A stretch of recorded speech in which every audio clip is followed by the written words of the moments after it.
1866, Ernesto Miranda would revolutionize the criminal justice system for arrested criminals by limiting police authority. Miranda rights were implemented in 1966 after a Supreme Court case, Miranda versus Arizona.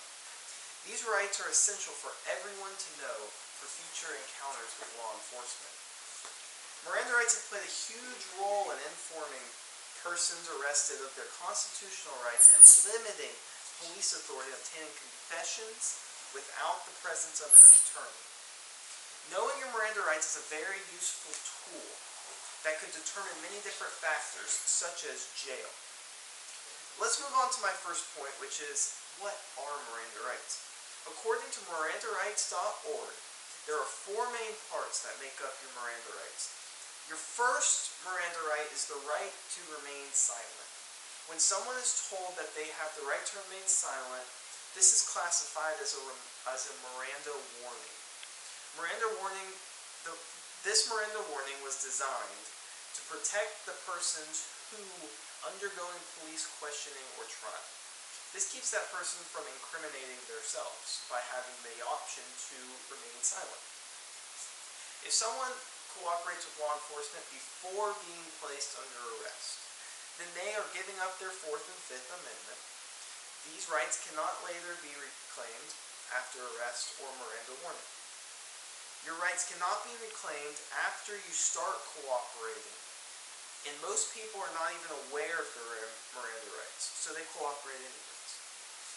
This makes it so police rarely ever have to read someone their Miranda rights, because people mainly cooperate before they're even asked to hear the Miranda rights. The best thing to do in an arrest situation is to tell the officer that you cannot talk without your attorney, making yourself look less suspicious because you are remaining silent. Pre and post arrest questioning is very important to know, and how your Miranda rights play a part of it. Pre-arrest questioning is when the officer reads you your rights before questioning you. Although if you have already cooperated prior to the arrest, your rights aren't required to be read. Post-arrest questioning is when police are to interrogate you after you are arrested. Police may not intend to use your answers to their questions as evidence for trial, therefore are not required to read your Miranda rights, informing you of your options. Post-arrest statements are not supposed to be used against you in court. However, there are many laws that make evidence admissible in court. Suppressing your statements to law enforcement is not illegal. Many say that it is, but it's very not illegal. And in many cases, it is a smart decision without a qualified lawyer present. Admissible evidence is when the judge has titled the evidence relevant, reliable, and non-prejudice. Relevant evidence is considered evidence that proves or disproves a point. A judge may find this evidence non-admissible if it pertains to another subject that would allow the jury to look down on the party. In order for evidence to be considered reliable, the candidate entering the evidence has to be able to prove that it comes from a reliable source. Without this, the evidence is not admissible and cannot be used in court. Self-incrimination. What is that?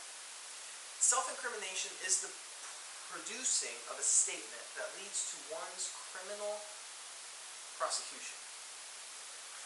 So pleading the Fifth or following the Fifth Amendment is one way to prevent self-incrimination.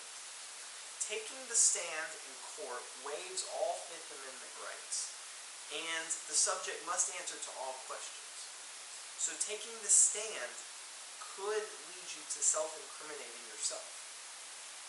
However, the Fifth Amendment also allows the subject not to take the stand. If the subject does not take the stand, the jury may not hold it against him or her when deciding on the verdict. Any self-incriminating statements before or after an arrest may be used to provide evidence. Now that you understand what your Miranda rights are, let's move to my second point, which is the history of Miranda rights. Miranda rights were formed in 1966 in the case Miranda versus Arizona, says history.com. In this case, Miranda versus Arizona, an 18-year-old woman from Phoenix tells police that she was kidnapped, transported to the desert, and then raped. This woman was hooked up to a polygraph, and the results were inconclusive. So the police had no idea whether or not she was, telling the truth, or if she was crazy. The police tracked down the accused attacker, Ernesto Miranda, through license plates, and saw he had a history of a what's so-called peeper. Law enforcement brought Miranda in and interrogated him, leaving with the confession. This part is very controversial, as some say that they beat the confession out of him, and others say he gave it up willingly. Later on, Miranda was unaware that he didn't have to cooperate and say anything at all because of these so-called now Miranda rights. While in prison, Miranda wrote to the American Civil Liberties Union, and they accepted his appeal, claiming that the confession was forced and false. Resulting in this case, now everyone must be read their Miranda rights before they are interrogated. However, there are exceptions. Now that I've told you what your Miranda rights are and the history of how your Miranda rights came to be, I will lastly inform you of many common misunderstandings about Miranda rights. There are several common misunderstandings and exceptions of announcing your Miranda rights and according to the Scott-Bromley Constitution Date. The first misunderstanding/exemption is called the public safety exemption. This allows the police to skip reading the Miranda rights to any subject if they believe that subject could have essential information to an approaching threat to public safety, such as a terrorist attack or any other attack that could hurt public safety. Each state has different requirements for how their officers relay Miranda warnings to the perpetrator. The Supreme Court requires that the person is told their Miranda rights to remain silent. Their right to a lawyer, their ability to waive their Miranda rights, and anything they can and will be used against them in a court of law that they say. Miranda warnings are only read once. The person has been placed under arrest. Anything said before the arrest can be used as evidence. That is very crucial because that's where a lot of people self-incriminate themselves even before they are arrested. Police can also ask identification and simple questions without the need to recite the Miranda rights. Once you are retained, your rights stay with you, and you are able to stop answering questions anytime during interrogation. So, in conclusion, knowing your Miranda rights is a huge importance that most people are not aware of, and usually leads them to jail time. Now that you've heard my speech, you know what your Miranda rights are, you know the history of the Miranda rights, and you know many common misunderstandings of Miranda rights. Now you should know how Miranda rights can help you, educate you on your Fifth Amendment, Fourth Amendment, and what that can do to prevent future jail time.